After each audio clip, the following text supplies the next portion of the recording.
Welcome to Eicher academy. நம்ம இன்னைக்கு என்ன பார்க்குறோம்னா எஸ்எஸ்சியில் ஏஜஸ்ல ஒரு சம பார்க்கலாம். இது எப்படி ஈஸியாக சால்வ் பண்ணலாங்கிறத பார்க்கலாம்.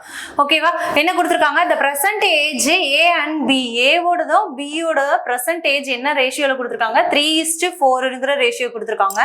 5 years பேக், அதாவது 5 years பேக் அப்படின்னா என்ன கொடுத்துருக்காங்க? பாஸ்ட் கொடுத்துருக்காங்க. அப்போ -5ன்னு போடலாமா? பாஸ்ட் தானே, இங்க பாஸ்ட் கொடுத்துருக்காங்க, இது present. Okay, the ratio of their ages past, அதாவது 5 வருஷத்துக்கு முன்னாடி அப்படிங்கும் போது இவங்களோட ரேஷியோ எப்படி இருக்குன்னு இருக்காங்க? 2:3ன்னு சொல்லியிருக்காங்க. தென் என்ன கேட்குறாங்க அப்படின்னா, what is the present age of A, ஏவோட பிரசன்ட் ஏஜ் என்னன்னு கேட்குறாங்க. ஓகேவா?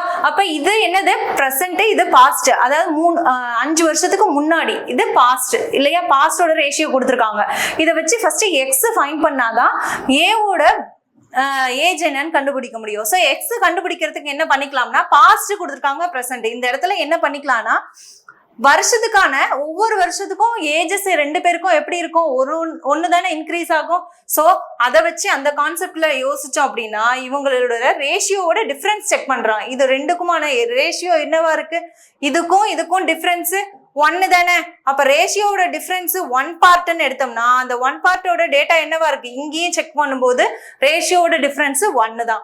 ஸோ இதோட டிஃபரன்ஸ் ஈக்குவல் டு 5. அப்போ 1 பார்ட் வேல்யூ 5னா எக்ஸோட வேல்யூ ஈஸியா ஃபைண்ட் பண்ணிடலாமா? நம்மள யாரை கேட்கறாங்க? ஏவோட பிரசன்டேஜ் தான் கேட்கறாங்க. ஏவோட பிரசன்டேஜ்னா எக்ஸ் என்னவா இருக்கும்? இதுதானே பிரசன்ட். அப்ப 3x என்னவா இருக்கும்? 15. 3xோட வேல்யூ 15 தான் கரெக்டான ஆன்சர். Okay, thank you.